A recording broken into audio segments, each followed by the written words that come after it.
Ahmad Rizal Trimaulidia dengan nomor induk mahasiswa 859518783. Saya berasal dari UTB JJ UT Jakarta dengan tutor Bapak Albertado. Saya di sini akan melakukan praktikum IPA di SD modul 3 makanan dengan kegiatan praktikum 3 sistem pencernaan. Di sini saya akan menjelaskan adalah sistem pencernaan manusia. Apa itu sistem pencernaan? Jadi dalam tubuh manusia sistem pencernaan adalah sistem yang mengolah makanan menjadi energi dan nutrisi untuk tubuh. Dalam proses pencernaan melibatkan beberapa organ yang disebut organ pencernaan. Di sini ada fungsi sistem pencernaan. Yang pertama adalah mengolah makanan menjadi zat yang diserap tubuh. Yang kedua, menyerap nutrisi untuk energi, pertumbuhan, dan perbaikan tubuh. Yang ketiga, mengeluarkan sisa makanan yang tidak diperlukan. Di sini ada gambar organ pencernaan.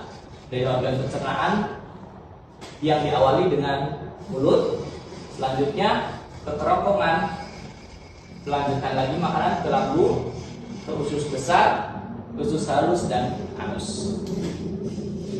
Nah, di sini ada fungsi dari mulut. Mulut merupakan organ pencernaan yang pertama.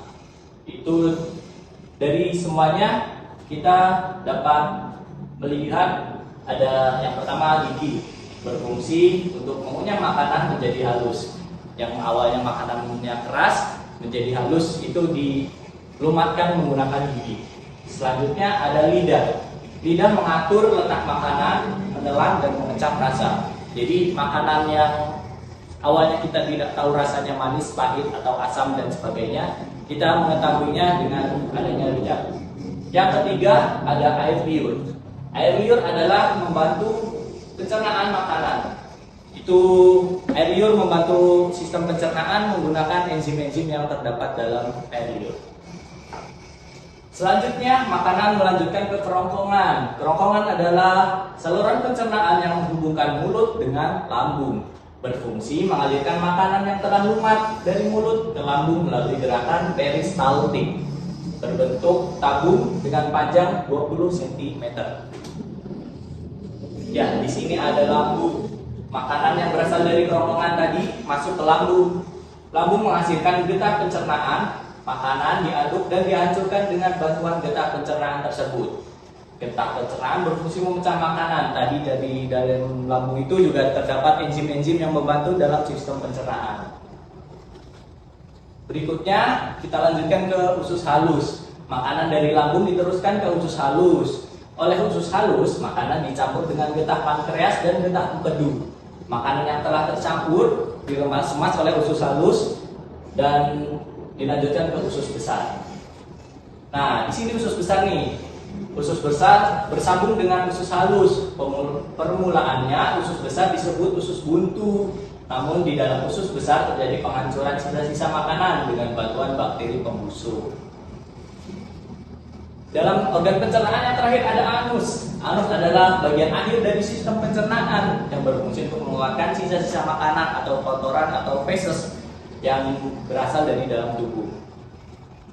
Oke, di sini ada gangguan-gangguan pada organ pencernaan. Yang pertama ada diare, sembelit, radang usus buntu, tifus, dan kolik. Dalam diare disebabkan karena adanya bakteri yang terdapat dalam makanan dan ikut terkonsumsi, mengakibatkan keluarnya feses cair atau bisa jadi menjadi agak lengket seperti itu. Yang kedua ada sembelit. Sembelit diakibatkan karena adanya bakteri juga yang ada dalam makanan dan itu terkonsumsi dalam tubuh. Sembelit ini diakibatkan karenanya kurangnya serat dalam tubuh, mengakibatkan feses yang keluar sulit dikeluarkan atau mengeras. Yang ketiga ada radang usus buntu nih. Radang usus buntu atau penyakit yang diakibatkan karena penumpukan feses yang mengeras pada usus buntu. Yang keempat ada tifus. Tifus ini biasanya adalah demam yang diakibatkan karena bakteri Salmonella typhi. Selanjutnya ada 5, ada kolik. Kolik itu adalah biasanya terjadi pada anak kecil atau yang masih dalam dalam proses pertumbuhan. Kolik ini dikarenakan biasanya sistem pencernaan yang berkembang belum maksimal atau masih dalam proses perkembangan. Oke, mungkin sekian dari saya. Begitu penjelasannya, kurang lebihnya mohon maafkan. Billahi taufiq wal hidayah. Wassalamualaikum warahmatullahi wabarakatuh.